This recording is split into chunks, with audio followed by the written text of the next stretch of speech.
Okay, we're back and we're going to do the second part, which is writing formulas for very simple binary ionic compounds. Okay, at this point, we're going to look at writing chemical formulas when you're given a name. The rules are a little bit more complicated, but here goes. First, we're going to read the name that's given to us. We'll use the periodic table to look up charges for the metal and nonmetal elements, and then perform something called the ion crisscross to determine the correct subscripts that go on both the metal and the nonmetal. To write the formula, write the metal symbol first. The subscript on the metal is the charge number for the nonmetal. Write the nonmetal symbol next. The subscript on the nonmetal is the charge number of the metal. If the subscripts are multiples of one another, then reduce to lowest proportion. So here's a schematic of how that's going to work. If we have a compound that's made up of one metal and one nonmetal, then we're going to go to the periodic table. We're going to look at the periodic table and figure out what the charge of the metal is.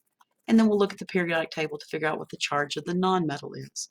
So here I've indicated M plus X as the charge of a metal, and N plus Y is the charge of a nonmetal. We're going to do a little technique called ion crisscross, where the subscript on the nonmetal comes from the charge of the metal.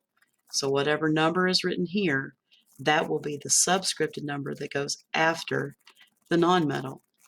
The charge number on the nonmetal will become the subscript on the metal. So if I were using the schematic formula, the formula for this metal-nonmetal formula would be M subscript X, N subscript Y. And that's pretty much how the ion crisscross works. So let's see how it works with an actual example. We're going to write the formula for the compound magnesium phosphide. The very first thing that we need to do is we need to look up the charges for both magnesium and phosphorus from your periodic table.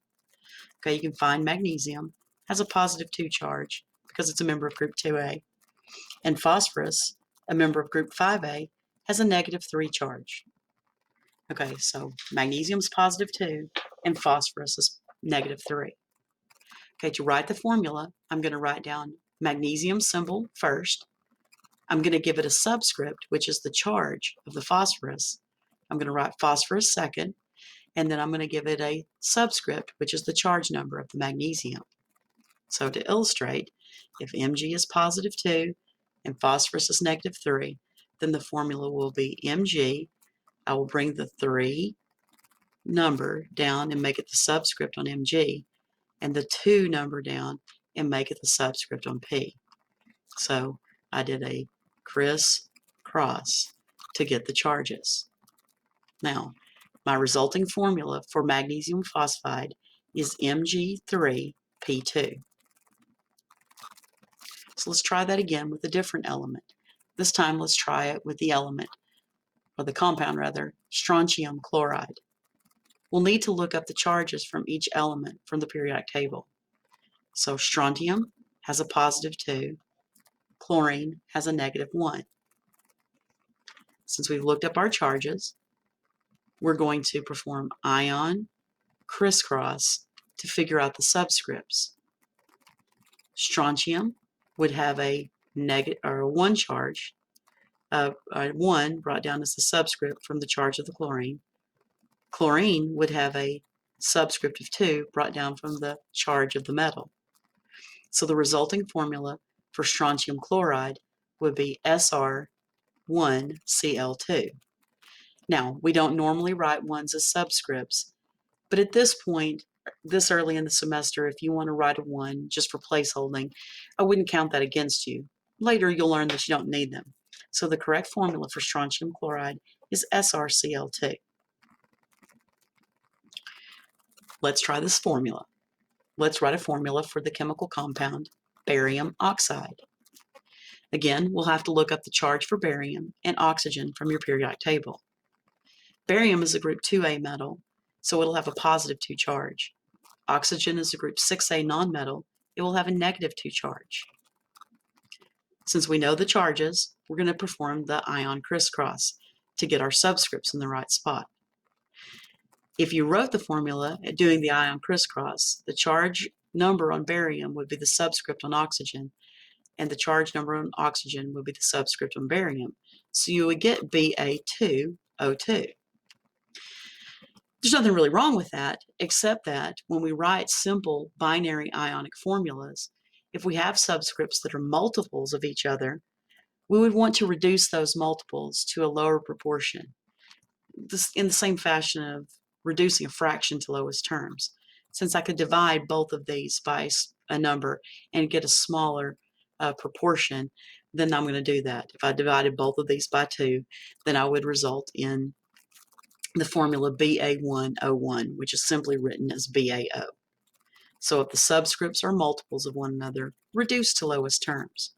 If you get the same subscripts, 2 and 2, 3 and 3, the subscripts cancel out, and you would simply write the metal name followed by the non-metal name, as is indicated here. Now, what if the subscripts were 2 and 4? Well, you would still reduce to lowest terms. You would reduce this one to 1 and this one to 2, if that were the case. So I'm going to have you pause here and try a few practice problems. Now, in our first little video, we had an issue with trying to figure out the correct name of a formula that used a transition metal ion. So now that we know a little bit about formula writing, we have the skills necessary to resolve that issue. So let's do a little rewind.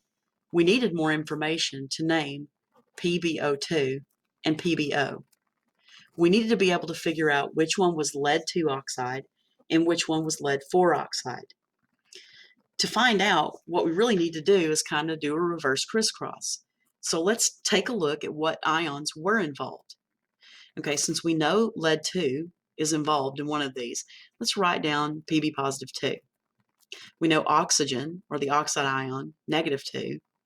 And then we know in the other formula, one of the formulas, we have Pb positive 4 and oxygen O minus 2. If these are the ions that were involved, if we did and tried the ion crisscross, then we should come up with a formula doing ion crisscross Pb2O2 when using these two ions, and with ion crisscross, the positive 4 will be the subscript on the oxygen, the -2 on the lead, giving us PbO4. Notice I never write the negative or positive signs because when the crisscross happens, the charges cancel. Now, both of these formulas don't match the formulas above. And the reason is because the formulas indicated have multiples on their subscripts, so they need to be reduced to lowest terms. So Pb2O2 would reduce to PbO, and Pb2O4 would reduce to PbO2. So now we can conclusively identify, since we took lead-2 and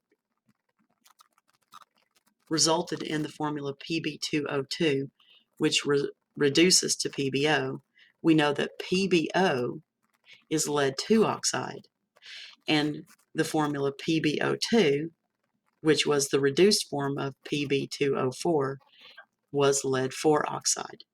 And that's just kind of the skill that you have to learn. When you look at a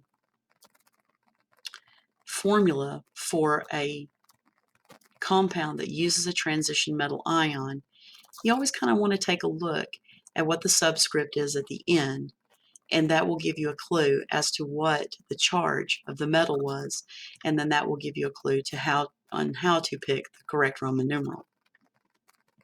So again, this would be lead-2 oxide, and this would be lead-4 oxide. Now, one of the things I'd like you to remember is the subscripts following a nonmetal symbol in a binary formula represent the charge number of the metal. In most cases, the end subscript will reveal which Roman numeral will be used in a name. I do want to caution you, though, Roman numerals are very special. You don't use Roman numerals with every metal. Not every metal needs them. You only use Roman numerals in names of compounds that use transition metal ions that have more than one charge. You're always going to have a periodic table.